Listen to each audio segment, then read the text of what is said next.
call the July 28th, 2022 meeting to order. At this particular time, I move per section 2.2-3708.2 of the Code of Virginia as amended, and section 4 of the Board of Supervisors bylaws. I move that Supervisor Lee, who is ill, be allowed to attend this meeting electronically. You've heard the motion. All in favor? Say aye. Aye. All right, the motion is made and as passed. Now Mr. Lee can participate. Mr. Lee? Thank you. Okay. Good All right. evening, Bill. All right, we're ready. You ready? Okay, I move that the Board of Supervisors enter into a closed meeting for one, personnel per section 2.2-3711A of the Code of Virginia as amended, and for legal matters per section 2.2-3711A as the Code of Virginia is amended. Okay, you've heard the motion. All in favor say aye. Aye. Mr. Lee? Aye. Okay. All right, Aye. we're now in closed session. All right.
Lancaster County Board of Supervisors adopt the following certification resolution.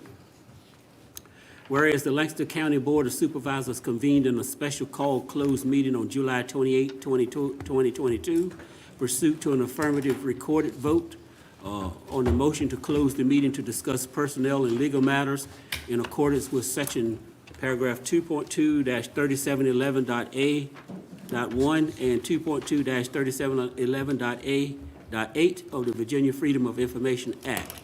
And whereas section paragraph 2.2-3712D of the Code of Virginia requires a certification by the Board of Supervisors that such closed meeting was conducted in conformity with Virginia law. Now, therefore be it resolved that the Lancaster County Board of Supervisors hereby certifies that, to the best of each member's knowledge, 1, only public business matters lawfully exempt from open meeting requirements were under the Virginia Freedom of Information Act were heard, discussed, or considered in the closed meeting to which this certification applies. And number 2, only such public business matters as were identified in the motion by which the closed meeting was convened were heard, discussed, or considered in the meeting to which this certification applies. Before a vote is taken on this resolution, is there any member who believes that there was a departure from the requirements of number 1 and number 2 above? If so, identify yourself and state the substance of the matter and why, in your judgment, it was a departure. All right, hearing no statement, I call the question. Mr. Bellows. I certify. Mr. Lee. I certify. Mr. Geezy. I certify. Mr. Smith. I certify. Mr. Pale, and I certify. The certification resolution is adopted. We're now going to begin to move into our regular meeting, and we will stand for the pledge. I pledge allegiance to the flag of the United States of America and to the republic for which it stands, one nation, under God, indivisible, with liberty and justice for all. You may be seated.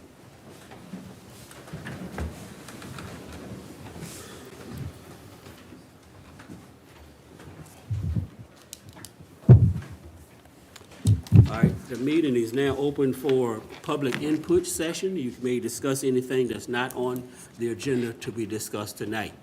Let me remind you, you have 3 minutes to talk.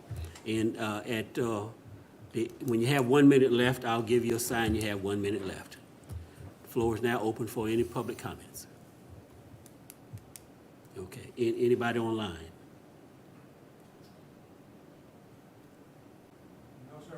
Okay, so, that is, I know. All right, that's closed, all right. VDOT.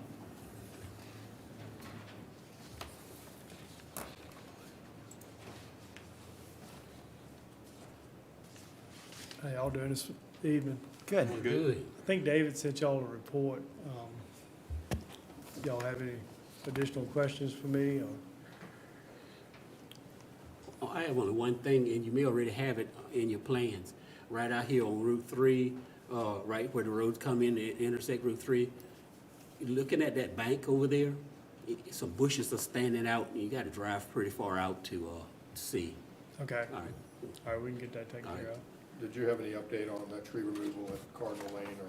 I do not. I need to follow up with Dominion and see. I submitted everything to them and see if they would help us out with it, and I have not got anything back from them.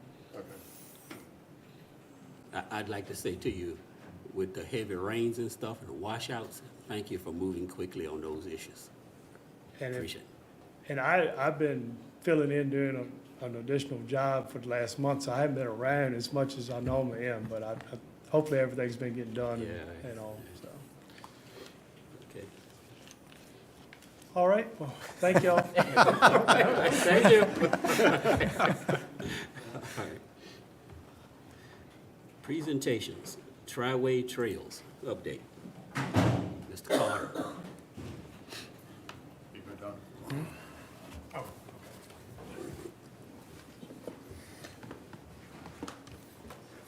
Good evening. So I'm Jimmy Carter, Chair of the Triway Trail Committee. And so, as you know, the Triway Trail Committee is a public-private partnership working at the bequest of the county to develop a trail to connect Kilmarnock, Irvington, and Whitestone together.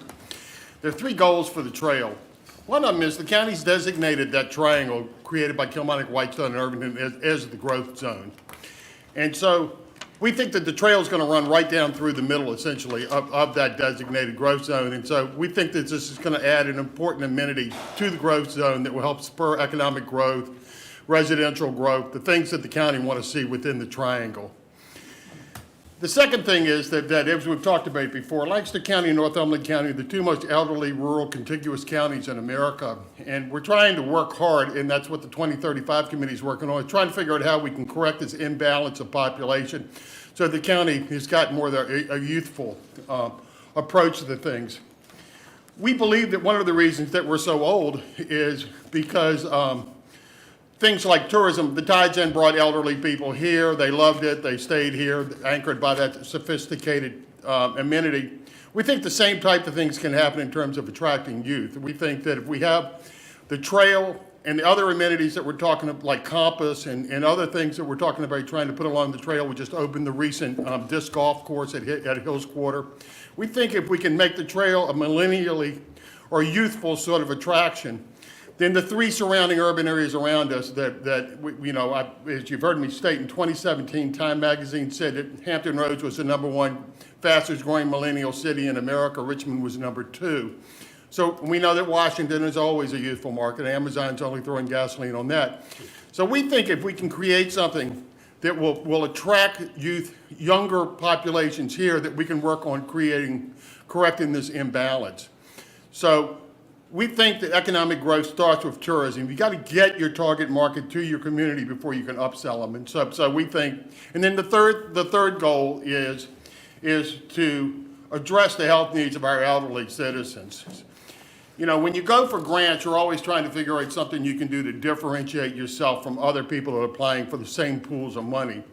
We think that we need to play our elderly status. So to this end, in the last couple of weeks, we've created a consortium with the Virginia Department of Health, Rappahannock General Hospital, Bay Aging, the YMCA, and the Department of Conservation and Recreation are going to join in with us in a partnership to try to figure out how we can create programming and other applications of the trail that have an elderly health component. So that way, when we go for our funding at the feds, we've got a very unique story to say we're some of the most elderly populated counties in the nation, and we're working to try to figure out how trails better the health of elderly Americans. So we think that getting into that niche gives us a differentiating conversation that might help us with our funding. Talking about funding, at this point, we've gotten about $220,000 in grants. We got a $135,000 grant from the Virginia Outdoors Foundation, and our local community foundation has given us $75,000. And I think that the board, that you all as a board should be aware of the generosity of the Community Foundation and the Virginia Outdoors Foundation. The Virginia Outdoors Foundation's monies to be released are predicated on us delivering to the county an easement. Mr. Matt Terry is working on that now. We're getting ready to forward it to Don and to Mr. Cornwell for their review. We had to meet certain qualifications for the Virginia Outdoors Foundation in terms of what had to be in that deed of easement to the county. So we're deeding to you a 40-foot right-of-way at this point across the property that I bought, the former King Carter Hills Quarter property, that will connect from Harris Road to Compass, essentially. Bay Aging has been hired. They've done the survey work. They're now working on the connector across the Golden Eagle. So the Tides Inn's fully on board. And so now we're working on that next section of survey work. So and then after that, we've got Westminster Canterbury's on board. So as soon as we finish that, we'll move on to the Westminster Canterbury survey. But just those 3 property owners right there really represent about 75% of the distance from Kilmarnock to Irvington. So it's a substantial portion that we're able to knock out just with 3 property owners. At this point, it looks like we've gotten about 95% of the route dedicated that people have given us. There are a couple of property owners that I've yet to talk to.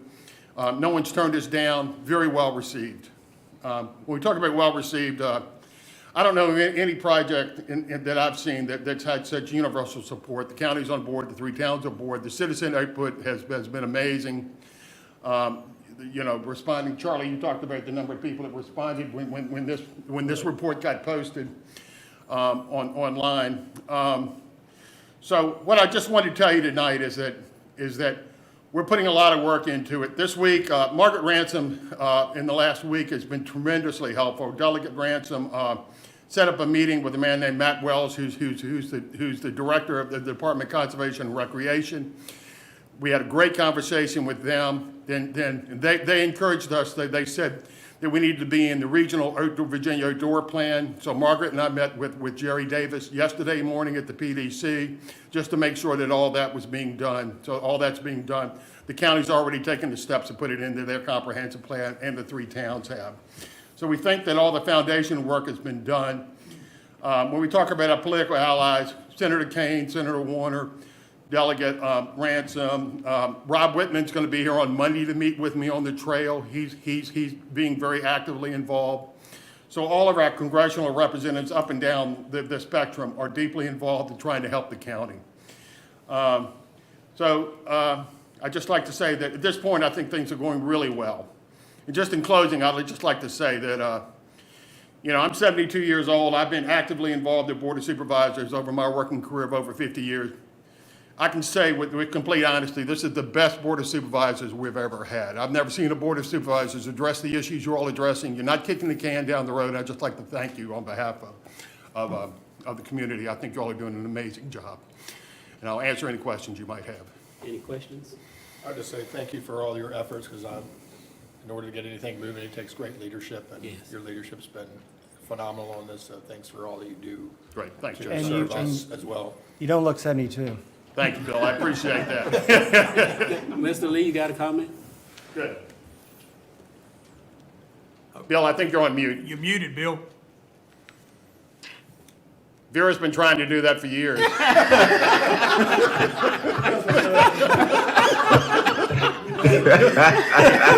Yeah. No, Jimmy, you know how I feel, you know, so we speak right often, and it's tremendous what you're doing in the county, so, and I really appreciate it. And we, you know, what we need to do on our end, for as the county government concerned, we just need to make sure that we support your efforts in every way that we can, that we don't slow the process down. Right. And you haven't. You've been great. And Mr. Cornwall, we'll be sending, Matt Terry will be sending you that deed easement for your review. Great. Thank you. Thank you, Ms. Carter. Thank you. All right. Broadband? Good evening, gentlemen. Good evening. Good evening. Everybody knows that they can go on to our website to see this and our minutes, so I won't go into all of that. The APB Dominion project status. We've entered into the fiscal agent agreement with All Points Broadband and, oh, I hate this name, the Northern Neck Planning District Commission, and according to that agreement, the commission will serve as the fiscal agent for the APB Baddies grant. The project's on schedule, no updates at this time. The Breeze Line Baddie status, that one is ahead of schedule, and the good news is 3 areas, Dawson Avenue, Teal Drive, and Beach Cover Road are completed and will soon be released for installation of customer services. Then there are 4 additional areas that should be completed in the next few weeks. Hopefully by the next time we have in front of you, we'll have the names of those 4. The CARES Act Fixed Wireless Project, BTS has completed 240 installations as of July 14th. The Smart Pole status, BTS reported that as of the 14th of July, 6 of the 8 smart poles were operational, and they're addressing the issues for the other 2. Short and sweet. Questions? I don't have any questions, but I got a comment.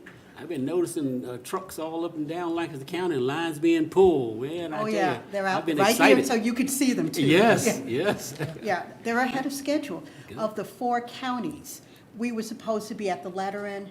We're the furthest along. Okay. Yeah. I was reading in the newspaper, I don't know if you saw letter to the editor, I guess it was last week. Seemed to be that we weren't making any progress and it should have been done in 12 months. They have no understanding. When you I was think reading it, about- I was like, I felt like they'd never even left their house because there's literally trucks running cable everywhere you go. You practically run over them to get out of your house. So I don't, if the broadband authority read that or I just ignore them. he needs to be informed a little bit. If everybody remembers, the Batty project will be finished supposedly, if everything happens on ways they're scheduled, will be finished early next year. And the APB Dominion is December 2023. And we've still identified a few homes which are outside of these. The last count we had was 84. So we're going to be working at grants or whatever to see who, Batty, APB, will do those that are sort of outside their areas. So basically, outside, except for those, this county should be done December I know Dominion's 2023. been kind of like quiet about this, but they're running this cable essentially everywhere and anywhere, not just in underserved areas. So is Right. APB really going to offer this service anywhere those cables run, or is it just in the so-called underserved areas, or they haven't really They're supposed to do all unserved and underserved. first? So, yes, they're the ones. They're But they're in grant. Akron right now running cable right next to Breeze Line's cable. Is that going to, are they eventually going to have access to those cables like the residents, or? I'm not sure, APB hasn't told us exactly how they're doing it. I know we had one issue where, I can't think of it, it's over by Black Stump, I can't think of the road, but Breeze Line had to stop because of, remember the auction a couple of years ago? APB won that. So people are like, well, what about me? So we said those two have to talk. You can't just stop there and still have homes, another 17 or 20-some homes past there. So both companies have said they'll see if those people get served. We're waiting to see how they're going to do it, but they've said that, everybody will be served. So fingers crossed, this will be December 2023, unless, delivery, it should be done, all of it, except for those few others. Yeah, I think that road you're talking about is Cox's Farm Road. Cox's Farm, that's Uh, it, yeah. Yeah, because I Yeah, did get you're some right, calls Bill. from there. And Don knows how I felt about that guy that wrote the piece in the editorial last week. Evidently he's been asleep. But the question for you is, when they said those 4 areas are complete, is that will be completed for customer service? Is that saying they completed up to the drop being buried to the house? Because that don't include the fiber to the house yet, right? If the people have signed up, it will include it, if they've already signed up. If not, and they say, I want it, they'll go and do it, and everybody should have had in those areas, they will have had door hangers. So those people probably have got, a lot of them have got connection. So on Dawson Avenue, so they could have fiber to the house right now. Yep, but by the time we got this, it was still a couple of weeks ago, so they may have it as, Yeah. they don't tell us every time a house is connected. Yeah, okay, I So- was just, sometime completion has different Right. meanings, so I just wonder what the completion, okay, that sounds good. Yeah, so if not today, tomorrow, and tomorrow never comes. But I have faith in them. They're doing well. I have to admit, Breeze Line is doing well. Hey Cassie, aren't they offering for the first year a special deal on getting it to the house? Wasn't it something there I remember hearing? Yeah, and I'm trying to think what the amount was. And also, I should have brought you copies of it. They have, I don't remember what the amount was, but there was a deal for that. I thought it was. And I have forms, I didn't think to send them, write up, people who are below a certain income, this is how they go about signing up and finding themselves eligible for the reduced rates. I'll bring some over, Don, so you can have some here in the building, you put them wherever you want them. I think they sent me about 500. We've got them, we already sent them to the schools. The school district has some, so whoever they know. But anyway, all of you will see it, because I'll give Don some, and they'll be there for you. Thanks. Anything else? Yes, Smith, anything? Oh, no, I think that figure was 125. That's what- 125? I think that's what, They would go a lot further than they normally do for that fee for the first within year. that For the first year. Yeah, yeah. I So- can't remember how far, but I knew it was a good little distance. Isn't competition grand? Yes. It is. Yeah, now they know they have competition, so. they're keeping it. All right, thank you, Ms. Thompson, and thank you. What did you call me? I just want to make sure I heard that right. Ms. Thompson. Excuse me, go ahead. Miss He didn't say your first name. Miss Cassie Thompson, thank you very much. Thank you, Oscar. Touche. Is your name Oscar? That's an inside joke. That's inside. I was gonna say, I didn't get that one. And she won't let me forget it. Oscar. Have a nice day. I love to leave you laughing. Thank you. All righty. Voter registration and information technology intern position, Mr. Rowe.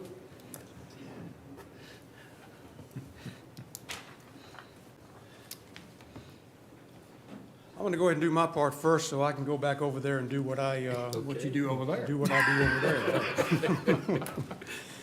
Mr. Chairman and the members of the Board of Supervisors, during the 2019 legislative session, the Virginia General Assembly passed House Bill 2178, which among other things established requirements for election offices across the Commonwealth to adopt minimum security standards, perform periodic risk assessments, and annually report to the Department of Elections on security plans and procedures.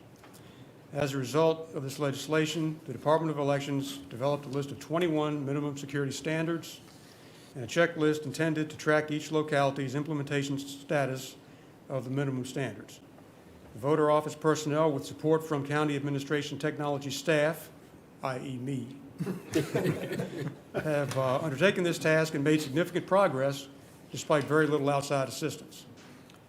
In an effort to push the county closer to full compliance, we have enlisted the assistance of 2 interns through the Virginia Cyber Navigation Internship Program, a coalition of Commonwealth Virginia colleges and universities, the Department of Elections, and industry, created to assess, improve, and maintain cybersecurity at local election offices across the Commonwealth while simultaneously educating cybersecurity students. The interns were directed to focus most of their attention on specific elements of the security checklist in areas involving risk assessment, development of security awareness training procedures, and general office and network security. However, it was made clear during the run-up to the program that the intern services need not be limited to local voting offices. For this reason, we broadened the scope of our assigned interns' work slightly to enhance the information technology services to other county offices. Tasks assigned in this area were mostly along the lines of recommending solutions to address the IT director's organizational and time management challenges. The intern's work is ongoing and will continue for another couple of weeks. The internship program concludes on August 12th. At this time, I'd like to turn the presentation over to our Deputy Registrar, Kelsey Zentmeyer, for additional comments and an introduction of the interns who will be making their presentation this evening via Zoom. Thank you. And thanks for your leadership on this and all technology. I don't think technology directors get as much credit as they should over the years. Technology has taken off exponentially, but the resources for taking care of that have not really gone anywhere over this time, and it's really fallen to the directors to really make this all work. And so that's your hat in this situation, so just thank you. I'm aware of how difficult this is and just want to relay that and my appreciation for all that you've done in leadership in technology for us. Thank you. I don't do it alone. I get a lot of help, indirectly. It's not official, job duties, but, everybody pitches in, including the next speaker. Thank you, Glenn. So, as Glenn stated, we were given this opportunity to participate in this internship program. The participating universities were chosen due to their nationally recognized excellence in cybersecurity and cyber research. The 32 selected students first participated in an intensive pre-internship boot camp at UVA in early June. And then they were assigned to their localities where they've been working as embedded teams with local officials to support and maintain the strength of our security posture and the integrity of our elections. This is the first program of its kind in the country, and the plan is for it to be a model over the next few years for the rest of the country to follow. Virginia is already recognized as a national leader in cybersecurity and election integrity. Elections are important, and they're the very core of what it means for us to be a democracy. This program further highlights our dedication and long-standing commitment to protecting our critical infrastructure and our democracy at every level of government. The insight and contributions of our interns have been incredibly helpful, and I feel really grateful that we were assigned the 2 interns that we were. Their names are Sanan Salim and Kamal Ahmad, and I will now have them present virtually more about the program in detail and also their contributions to our county during their time with us.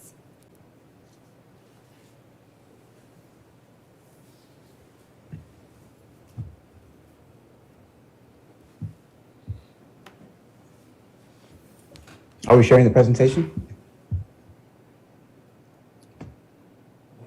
Give us 1 moment to get set up.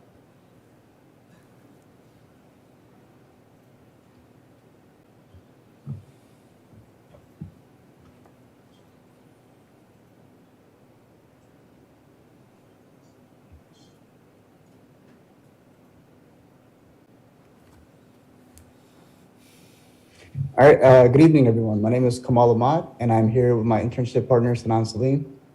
We are cybersecurity interns participating in the Virginia Cyber Navigator Internship Program. We are truly grateful for this opportunity to work with Lancaster County to bolster the cybersecurity posture of the Voter Registration and Elections Office. We are both from Woodbridge, Virginia, and we attended George Mason University in Fairfax, Virginia. Sanan graduated with his cybersecurity bachelor's of applied science in May 2022, and I'm currently a senior at the institution. We are 2 out of 6 total students selected from George Mason. The 6 of us from Mason were selected from a total of 31 eligible students. 32 total students were selected for the program from different universities across the state of Virginia out of approximately 210 eligible students. The Cyber Navigator program aims to enhance election security for localities around the state of Virginia.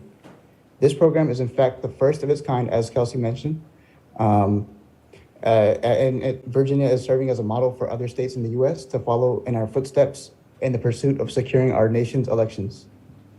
This program is expected to run at least until 2024.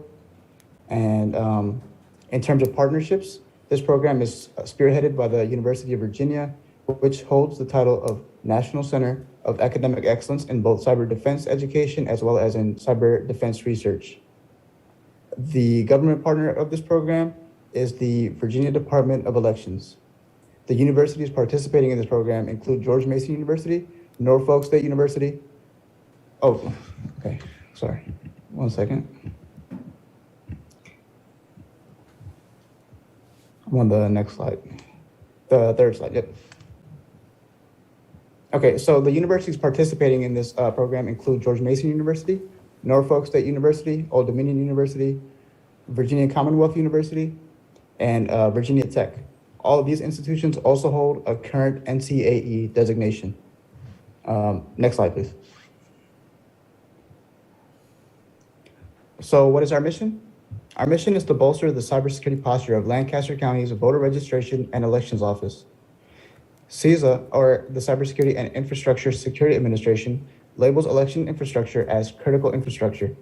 We know that democracy is the foundation of this country. Therefore, our goal as interns was to see what we could add on to the system that was already in place at Lancaster in order to increase security and maintain integrity during elections. This program aims to train future cybersecurity professionals and provide them with the knowledge they need to keep our democracy safe for years to come. Next up, we're going to have Sanan go over the funding of this program, as well as the risks, as the tasks we have accomplished and what we have left to do. So next slide. Thank you, Kamal. With regards to funding, the $3 million grant was provided by the National Center of Academic Excellence in Cybersecurity. This is a program which is managed by the National Security Agency's Cryptologic School. In addition, the Commonwealth Cyber Initiative also provided support and collaboration to the Cyber Navigator internship program. Next slide. Thank you. So prior to being accepted into the Cyber Navigator program, we were required to sign up for the George Mason University's election security class and pass this class with a grade of a B or better. This was roughly a 4.5-month course that serves as a gateway course for the Virginia Navigator internship program. This course is also new and unique, and that was offered at George Mason University for the first time in spring of 2022. In addition, it was developed in partnership with the coalition of Virginia universities that we had previously mentioned. And essentially, this course provided us with an overview of the historical, the cultural, and the political significance of voting in the United States. And the class also covered the elections infrastructure and how they operate, as well as the voting system security guidelines and the locality election security standards, both of which are high-quality standards that we have based all of our work off of. So there's a variety of tasks that my colleague and I have accomplished, which are mostly derived from the locality election security standards checklist. This includes the creation of a security categorization document. This document essentially places the locality's data along with the systems that stores and transmits that data into their own separate security categories. We also worked on developing a business impact analysis document.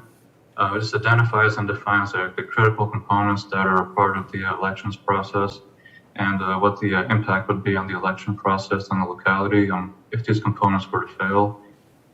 We also developed a non-disclosure agreement as well as a new employee security agreement that basically defines what the election employees can and cannot do while using the election office's computer systems. These agreements helps to further reduce the risk of the locality's election system from being compromised. And we've also developed an incident response plan. So this is a plan that will assist the locality's employees in quickly identifying and responding to any major incident that can negatively impact the locality's election process. And we've also researched and provided a recommendation for a free help desk ticketing system solution for the locality's employees to use. And finally, we've developed a computer network diagram.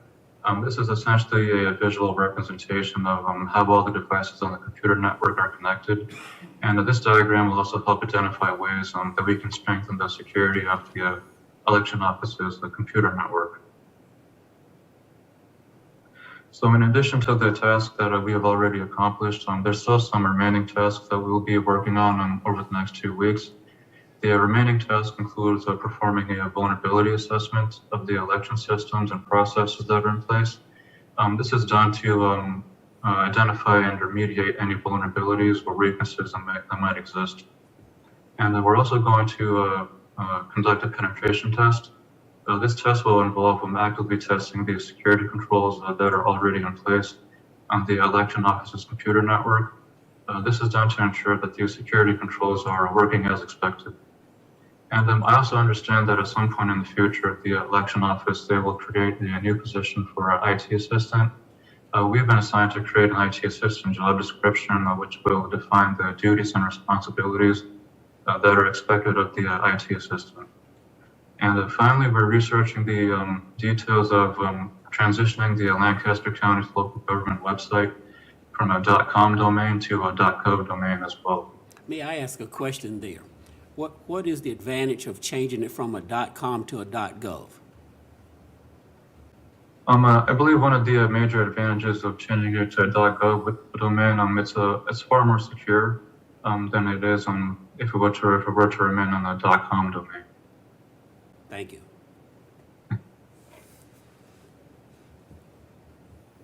And before concluding our presentation, we would like to once again thank the Lancaster County Elections Office for being a part of the Virginia Cyber Navigator internship program and giving us the opportunity to work with the election officials in securing the county's election systems.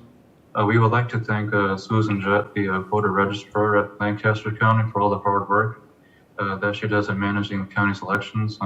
We also had the honor and the privilege of working closely with Kelsey Zentmeyer, who is the deputy registrar, and Glenn Rowe, who is the director of IT at Lancaster County. So we definitely learned a lot from them, and we appreciate the hard work that they do at the elections office and for the county. And we would finally like to acknowledge our professor and mentor, Dr. Albanese, for teaching George Mason University's election security class and for selecting Kamal and I to be a part of the Cyber Navigator internship program. So this concludes our presentation this evening. I appreciate you all for listening. Thank you. Okay. Gentlemen, y'all have any questions of them? I do not. All right. I'd like to thank you all for taking your time to come here and help Lancaster out to be us, secure their voting registration, voters activities here. Thank you very much. Hey, well, I'd also like to say I'm very impressed with your presentation. You two did a very good job, and you spoke well. You did your homework, and a really, really very professional presentation. Good job. And I hope to see some of these recommendations come before the board. Okay, thank you. All right. Next, we have school renovation, construction, and activity update. Mr. Travis.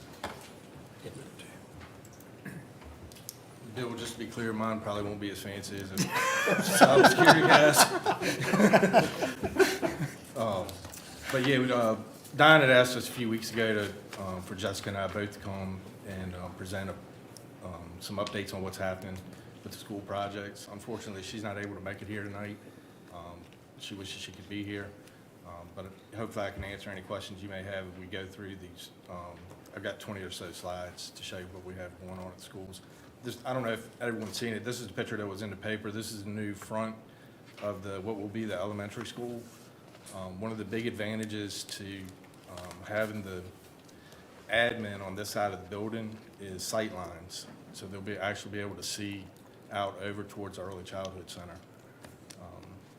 The principal, vice principal, that's where they'll be seated. Right now, they're sort of on the courtyard side of the building.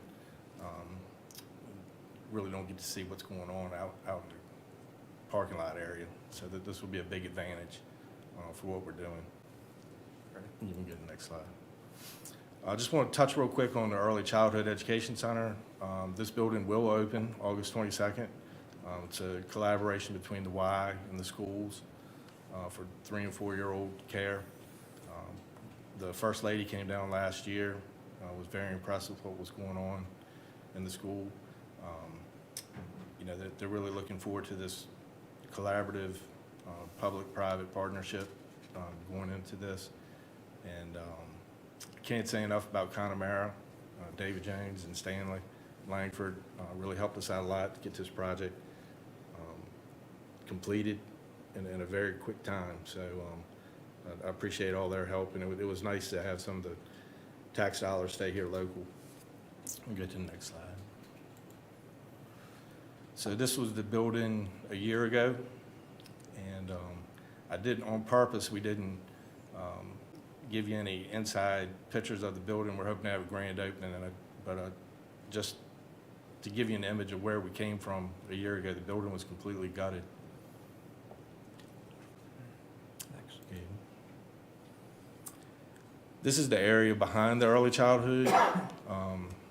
You can still see most of this equipment out there. I just wanted to, the reason I took this picture was to explain what the big black pipes were back behind the parking lot there.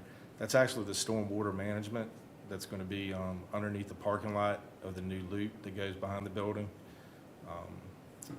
That's still in the process of being completed. We've got a few traffic concerns as we go into the school year, and I'll get into that a little bit later on. But we've got a good plan for that as we go through. It should alleviate within the next few months as we work through this road. Next. Yep. And this is a rendering of the road going back behind the building. It's a little hard to see how the early childhood sits on there, but you can see the building on an angle is the actual early childhood center. The darker shaded area behind the building is the playground. It's a 7,000 square foot playground that'll be behind the building. And then the parking lot sits behind that. Anybody that's familiar with the Wiley Center across from the hospital right now, it's kind of an odd situation. You gotta drive in between the parking lot and the building to get to the building. And that's one thing we want to sort of correct with this is the kids wouldn't have to worry about traffic as they went to and from the playground. This is a rendering of the playground. The schools bought all the equipment. We've gotten a lot of support from the community, just like Jimmy was talking about. The Community Foundation helped us out a lot on this project as well. And a lot of organizations have pitched in to make this possible for us. What's unique about this playground versus some of the other playgrounds in the county, it's an inclusive playground.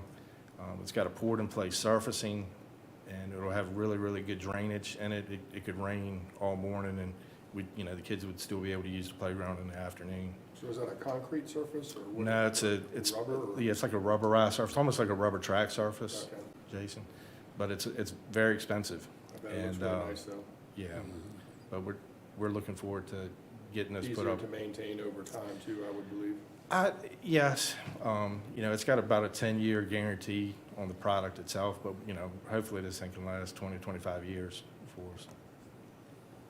Okay. We'll move on to the middle school project, and real quick slide on what we have here without going into too much detail. There's a lot of information on this page, but this is basically how the building is being phased. You can do it sequentially. Area 1 was demoed, the old 6th grade wing. Area 2 was what we tackled this summer, and then we'll be moving into areas 3 and 4 when school starts.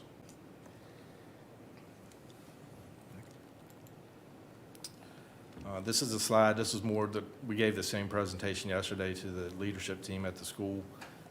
This is basically to let them know what part of the schools they have going into next semester. So basically, they've got the left side of the school. You'll see it over the next few slides how it changes, and basically they shift over to the right-hand side of the school. Yep. So as we phase into this, eventually they'll be able to occupy those areas 3 and 4. They'll still be working on the new admin area.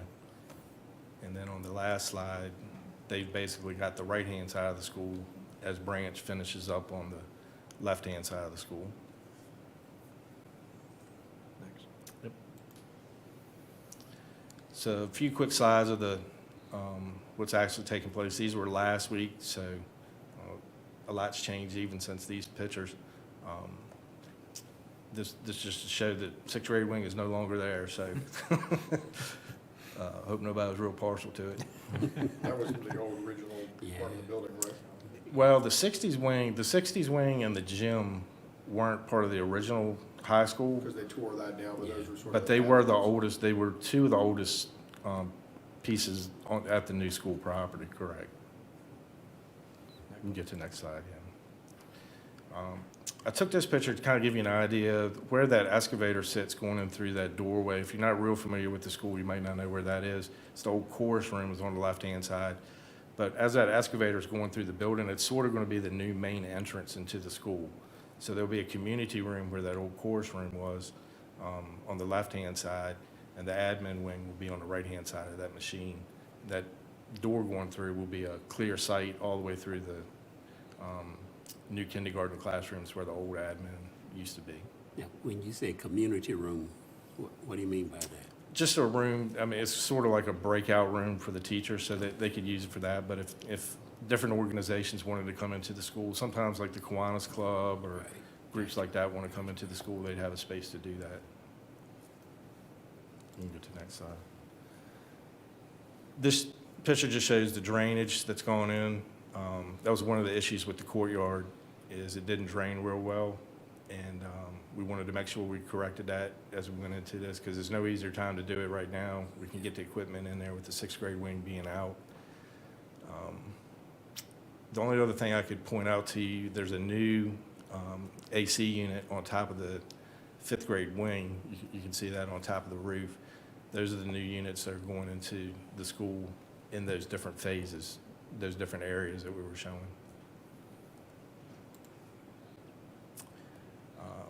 This is sort of the current condition. It's improved a little bit this week. This is the hallway beside the cafeteria.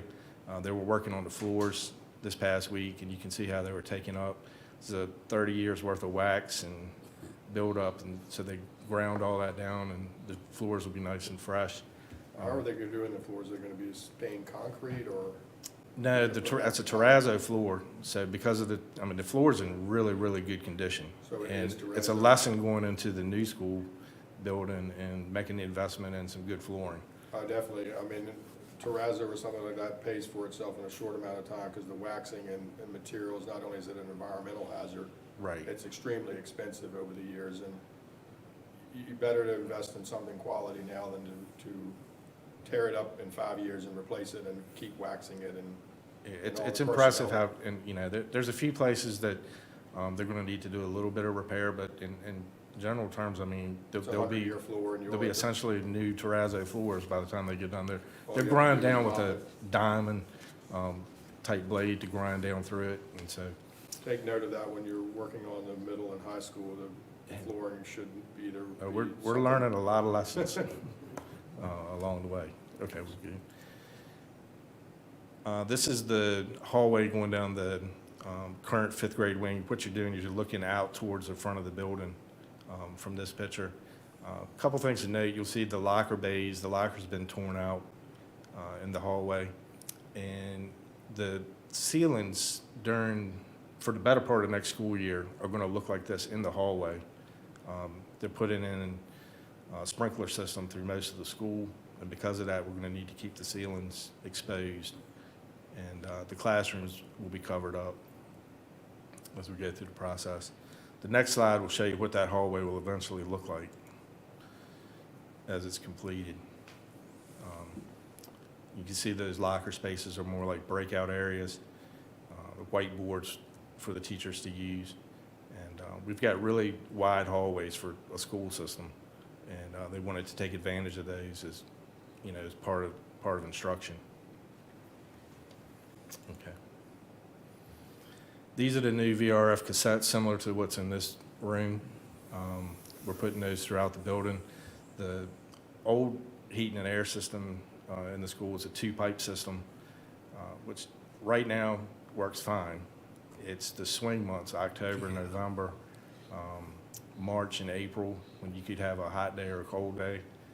And it's also happens to be the months that most of the kids are in the school system.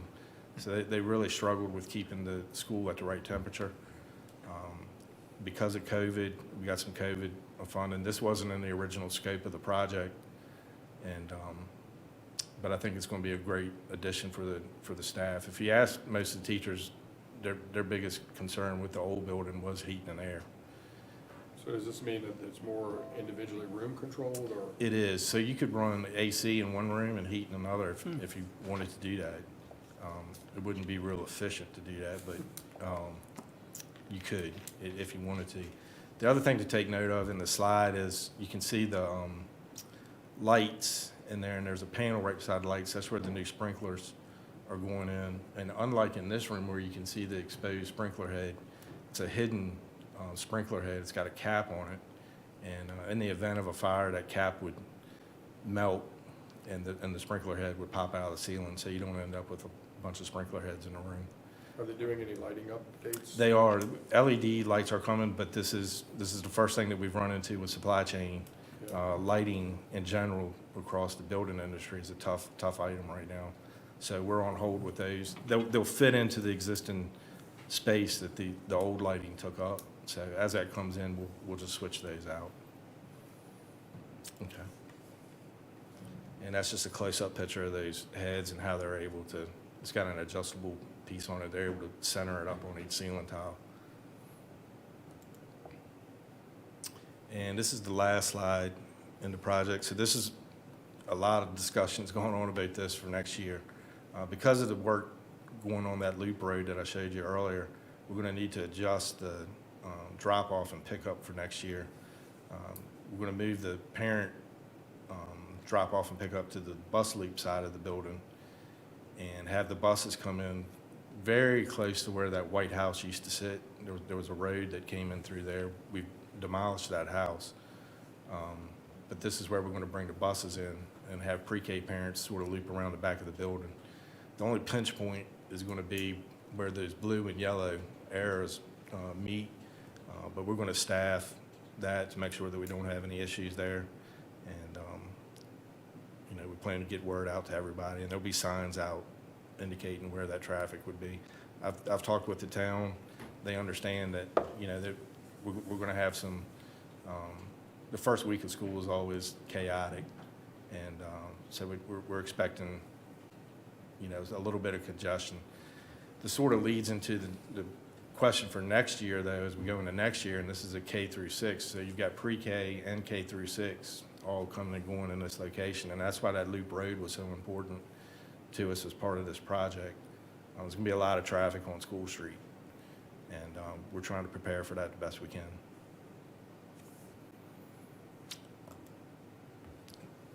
Any other questions?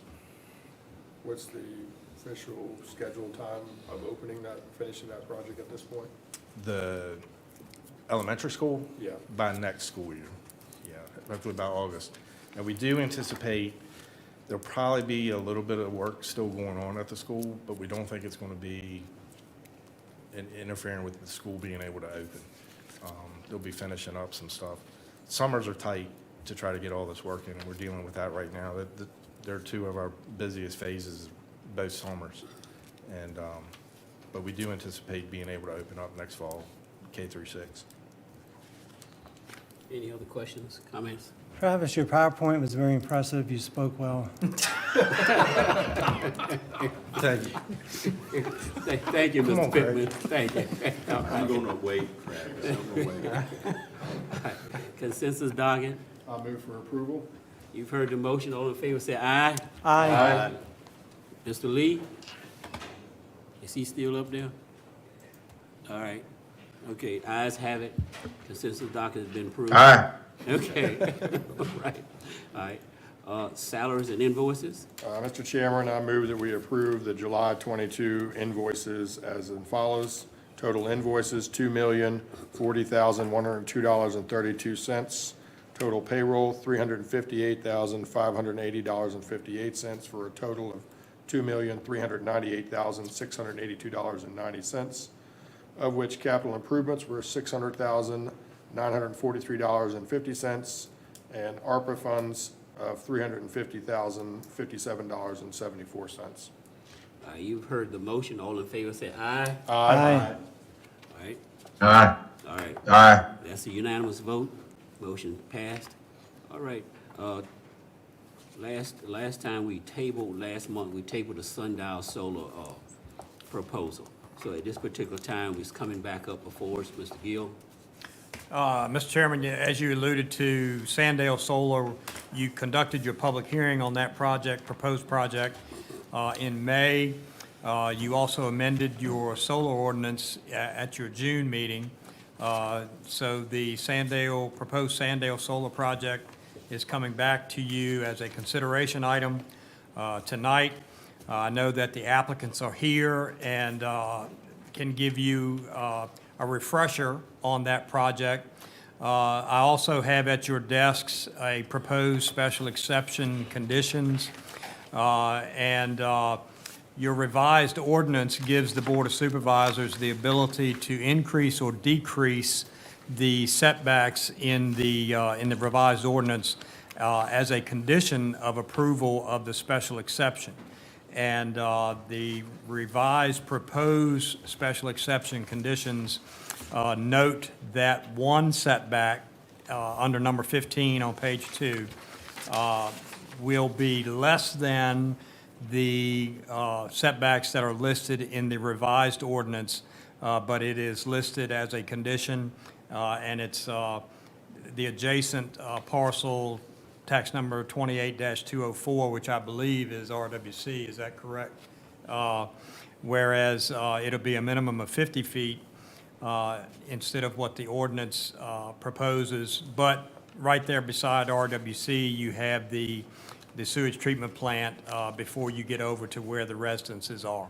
So as I stated, the applicants are here. I'll be glad to try to answer any other questions. They have a little slide presentation to refresh your memory from the public hearing that was conducted and concluded at the May meeting.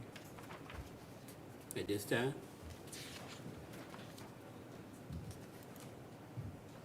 All right, good evening, board. It's good to see you all again. I have a pretty quick slide. I know most of you have seen this, so I thought I'd just go through a couple of quick things. You can go right to the next slide. Unless you want to do anything. Okay. Yeah, 3 megawatt solar farm. It's a 58-acre parcel. About half of that will be in the project itself, between the fence line, the panels, and then the vegetative setback. And that leaves about 27 acres, or just about half of the property, that will remain in ag or silviculture. This, Don just mentioned it, so I don't need to go through all of it, but the closest residential, the actual closest home is about over 500 feet from the fence line. But as Don said, the Westminster Canterbury is pretty close, but there's the sewage treatment plant in between. And we've spoken to the residents there, had a really great meeting with some of the folks there.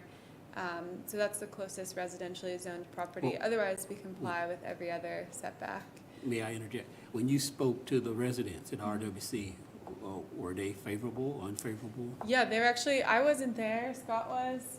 They were really interested in the project, actually. Right. It was a good mix. It was good turnout, and then had one group of folks who was concerned, and then some of the other residents spoke in favor of the project back to their fellow residents. So it was a good interaction, a lot of sincere interest. I was impressed. Okay, thanks. You can go to the next slide. Next slide. Thank you. This is a view shed that you saw in the last presentation, but this shows kind of at the closest point from Old Salem Road to the closest point of the vegetative buffer. This is about what it will look like. Obviously, this is more mature vegetation once it's had a couple of years to grow, but this is what you will see driving down Old Salem Road when you're at the closest point to the project. This is a new slide for some of you who we didn't maybe send this to ahead of time. This shows the two viewpoints, 1 and 2, are when you round the corner on Old Salem Road. It's the first point at which you would see the project. So coming, what is that, kind of southwest on Old Salem towards Route 200. The first view you'll see the project is about 900 feet out, and that will be the vegetative buffer. Again, the only thing that you will see once the vegetation grows up is the buffer. The panels will be completely hidden behind the trees. And then coming off of Route 200, that's viewpoint 2. It's about 880 feet away. You'll see the trees, and then obviously once you get a little closer to the project, that closest point, 140 feet from Old Salem to the vegetative buffer. And this is kind of an on the ground. This isn't the best picture. It's taken off of Google Street View, but this is what it would look like. Again, this is coming from the southwest, driving towards Route 200. You would see the vegetation off in the distance. You can go to the next one. And then this is coming from having just turned off Route 200. You would see the trees in the distance, but you'll also see there's quite a bit of farm field left in between. Okay, next slide. And this is something that Mr. Giese specifically asked about, so I thought I would include it.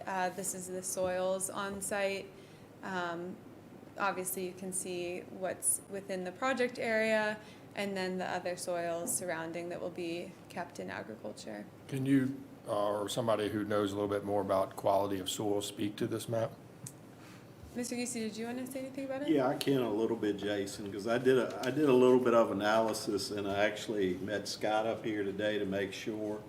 I took the soil map that they had supplied and sort of overlaid the solar footprint on it, and it came up with roughly around 21 acres is what I projected. It is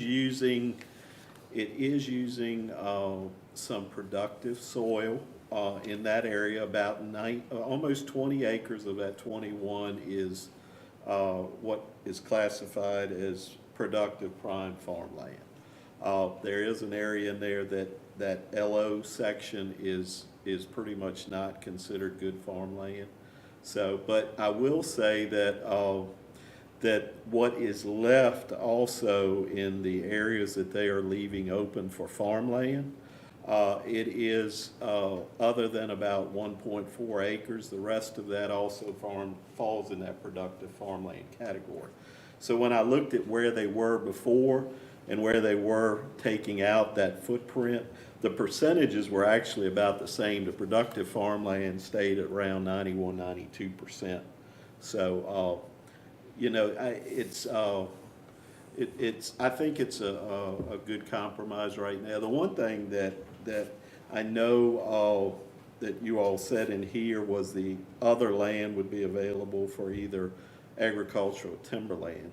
Who would make that call, or what is the likelihood it would go into timberland versus farmland? So I believe Hexagon has the exclusive right to make that call because they've tied up the entire parcel as part of their lease. Okay. So I think it's between them, Ms. Haney and the current farmer for now. You don't, I mean, is it any plans, is it in the plans to change it, or do you expect it to stay as it is? I know that's a hard question to answer, but. Ms. Fisher has asked us, yeah, Haney Fisher, yeah, it's okay. She said that if, I think while the project while the solar is productive, I think agriculture is okay, just regular farming as it is now. She plans to turn this into silviculture if this project doesn't go through, and also after the lifetime of the project. That's in our contract is written that we, if she wishes, or if her family, whoever has taken over the property by that point, that we have agreed to plant timber if that's what the family asks once we decommission the project. And what Mr. Giese was referencing is in, I believe, condition 3, where we committed to keep the remainder of the parcel not used for the solar facility and the buffer in ag or timber use for the life of the project. That really kind of became part of the landscaping condition. Yeah. I will say, you know, it's like, I look at this and, as most people know here, I have been opposed to ag land going in. But looking at the soil types and those things and the way this is set up, a substantial part of this, about 55% of this is going to stay in farmland right now. So I like the compromise that has happened here. You know, ideally, I'd like to not see any productive farmland go out, but I think this is a good compromise in what we've got here right now. And I felt good after looking at the soil maps and those things and going through them with Scott. So thank you for that time and help. Question about the vegetative buffers. It mentioned as it's 40 feet, but it doesn't really go into the detail of how that would be planted or what that is. And I know we've kicked around some and approved some different types of buffers on the projects that we're doing. It would be nice if we could try to find a way to scientifically measure which type of buffer is going to be the best kind of buffer to have. Because planting, say, a nursery type of buffer is not only really expensive, it takes the longest to grow into a full buffer, whereas maybe farmland that's been planted with native plants and then allowed to just sort of grow back like a cutover would, maybe the type of buffer, or maybe just seeding land. So if there's any way that somehow we can try to, like, not on this project, take this into consideration on future projects to divide the buffer into different types of buffers and then somehow scientifically collect some information about how those buffers mature and what actually is the best method for this environment in our county to grow a buffer in the quickest amount of time and create the most of blockage or effect of that buffer to be effective. I think it could be good for not only our county to figure out what's best kind of buffer, but for the industry as a whole to try to find out what works and what is suitable. And I will say one last thought, kind of on that note. Hexagon will be owning and operating this project. We'll work with a construction firm to build it, and then we will be the owners. So, you know, it's going to be me and my team working on this for the next hopefully I'm not around still working on this in 30 years, but, Hexagon is gonna be the owners of this project, so, with the vegetative buffer, with anything else that relates to this project, it's gonna be Hexagon, so, we're looking forward to being long-term partners with the county. We're not just selling this and walking away. And if I'm not mistaken, Jason, I think your ordinance says something, but it's not as specific as what you said. I believe it refers to, they have to be native vegetation and nothing that's on the DCR invasive species list, if I remember correctly. Does the ordinance speak to the number of plantings or the? It's the width. I think it's the It's width. the width. And it's the width, there's width, and then your all's ordinance allows for flexibility based on what it's adjacent to. So Yes.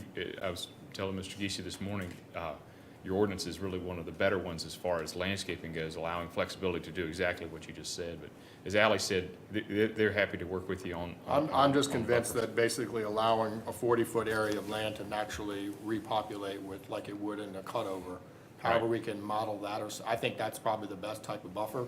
Right. And the quickest it's gonna grow back, because evidence shows as you drive around and look at that in the county, pine trees and maples and stuff grow back really quickly, and within 5 years, it's 20-foot tall and you can't see through it. That's right, and that's why one of the industry standard trees in Virginia now is the eastern red cedar, which is one of the first things to come up in a cutover or a field that lets grow, that's So let yeah, I grow. think if we capitalize on using those in our buffer, or, like I said, if we could look at buffers and divide them up and plant some of it as nursery types of buffers, that would be, some of it is like just allow the field to just, whatever happens, happens, and then have some of it planted like we would a cutover, like you would reforest, and see which ones of those methods is the best. Gotcha. I got a question, along those same lines as far as buffer concerned. Is it a way that you all can work with the farmer to get that buffer started before you start actual construction? Yeah, I think that's a reasonable request and something we can do, absolutely. Yeah, I think that'll give it, the buffer head start, whatever we putting out there. If you leave that 40 foot strip going around there so that it's not being farmed, even if you're not gonna start till, 10 months from now, you got 10-month growth on it. Sure, yeah, we'd be happy to do that. Okay. Okay. I do a lot of traveling, and I've noticed that with some projects, I've seen where the buffer has died. And it's been that way for a long time. I hope that we have recourse for speedy action in a case like that. It has to survive. So if plants die and need to be replanted, they would need to replant. In a speedy manner? Yeah. Okay. Again, that goes back to my point of like planting natives and or just allowing natural trees to grow back. They don't die really that often. You don't see a cutover planted just up and die. It survives somehow, and I think if we could do more of that, that's gonna be the best buffer. Agreed. Not only, it's way cheaper, but it's, I think, way more effective in growing and living in this complex environment. If I remember correctly, the Waller project has a planted buffer, and the project that the board approved off Harris Road has a natural buffer. So I think we've got two that the board has approved that we can monitor over time to do exactly what you're suggesting. That's correct, Don. The one on Harris Road is supposed to be a natural buffer. It would be convenient, though, in a project like this, if we could do it even here, and you could divide, it would be really visible, and you could see it on one project at one time. That would be beneficial. And if it doesn't happen here, think about it in a future project, you may be thinking to think about something along those lines. Not only beneficial for us to gain information, but I think the industry could gain a lot from such exercise. And that, I mean, I will definitely do the research, because that might very well have been done at some point around the state. So we could look into it, and that would inform what we plan. Again, it's going to be us making the decision, obviously, with your approval. But I think that's a great point, and we can look into it. Yeah, and for your information, in the Waller project, we have written in there, they have to replace them. If they're dead, they have to replace them. And I'm watching what they've already done, some of the things they've already planted now. They have little bags around them, water bags, and they have water trucks that come out every so often and fill those bags up and water those plants and take care of them. So, I like the idea of having it started before the project, though. Yes. That's a great idea. Okay. Any other questions or comments? Gents? Okay, Okay, thank you. all right, thank you. All right. Gentlemen? All right. Any other things you want to say or questions want to ask? All right, at this time, I move that we approve this project. With the list of proposed Yes. conditions? With the list, right, correct, yeah, Yeah. with the list of proposed conditions. Right.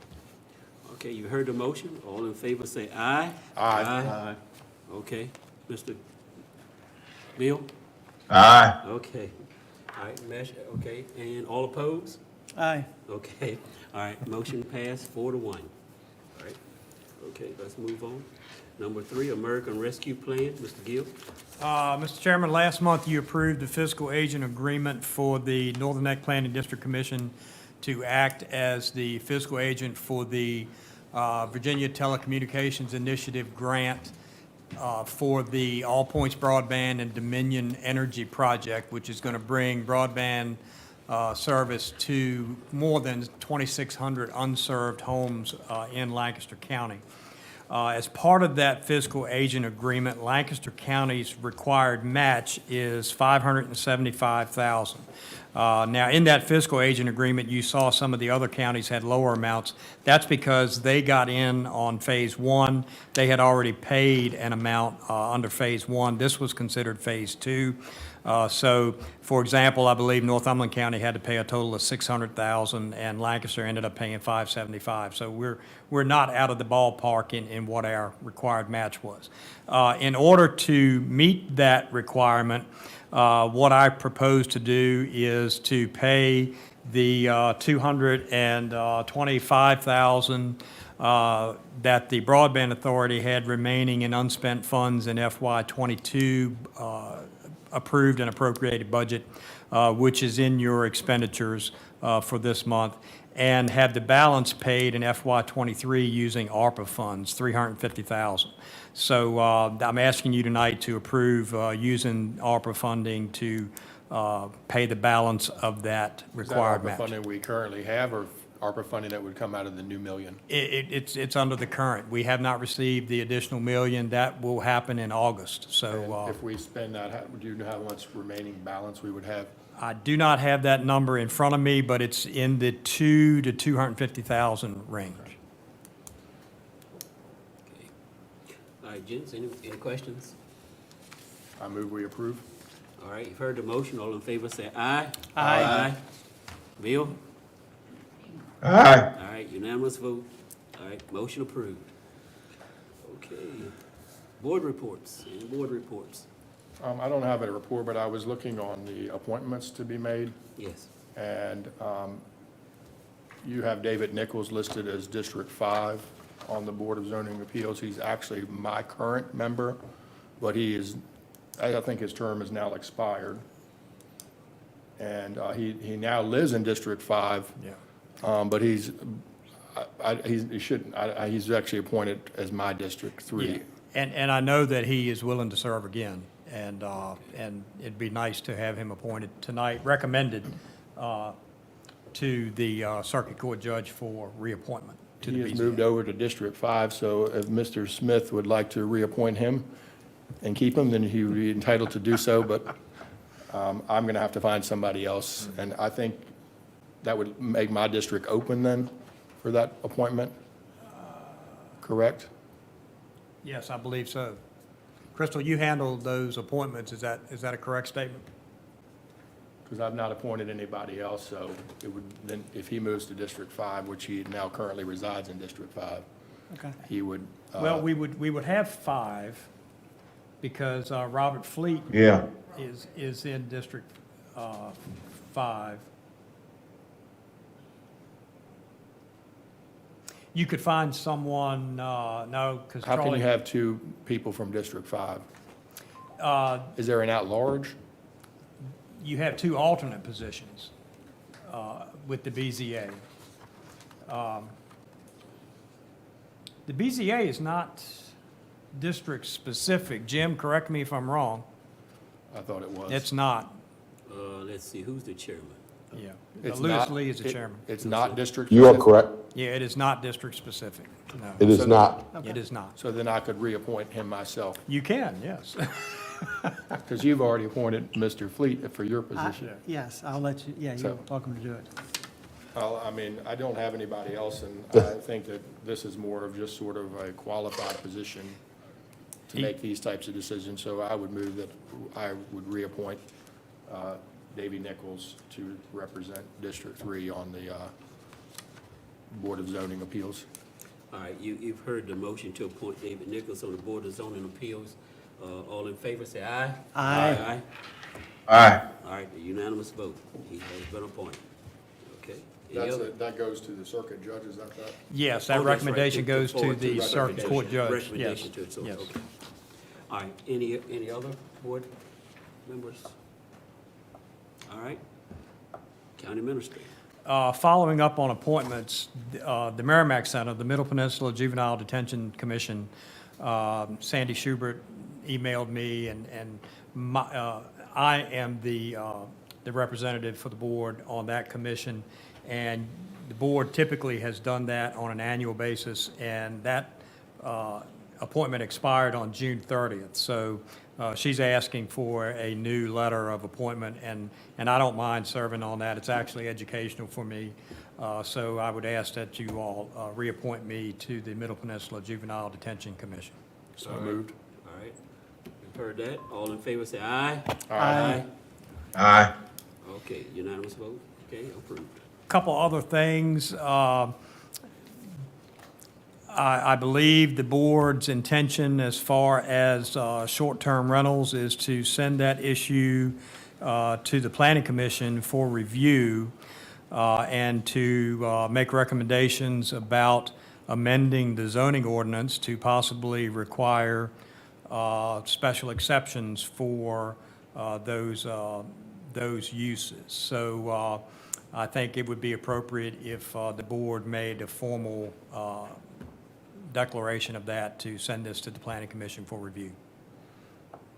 Ms. Bellis, you want to make that? Sure. I move that we have the planning commission take up and review our zoning ordinance for short-term rentals, including potentially the options of implementing a special use permit to have a short-term rental.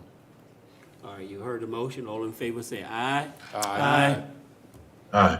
All right, unanimous vote. I think Could Jim. I comment? Yeah. Yes. Mr. Cornwell? I assume that motion means that good zoning practice requires the planning commission to look at that. Yes.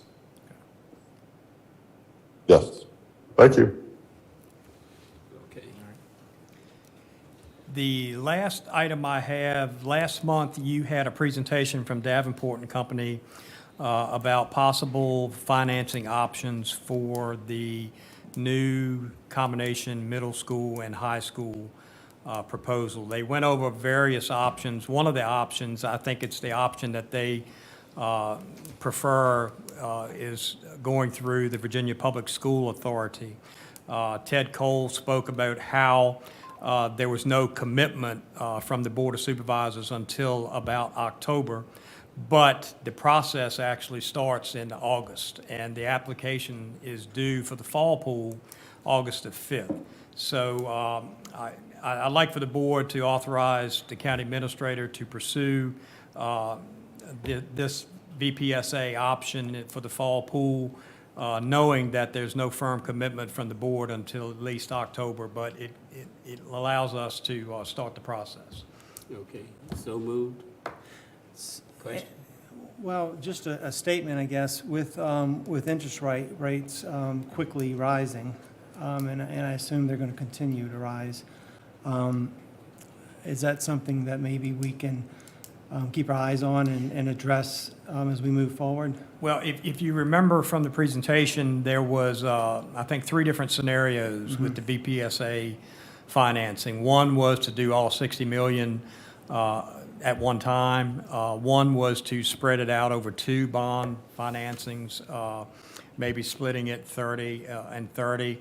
And another option is to structure a single bond financing so that it's interest only for, a number of years before you start paying principal and interest. All of those things can be looked at with Davenport's guidance. Yeah.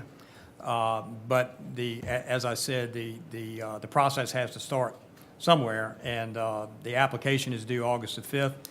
But again, there's no firm commitment from the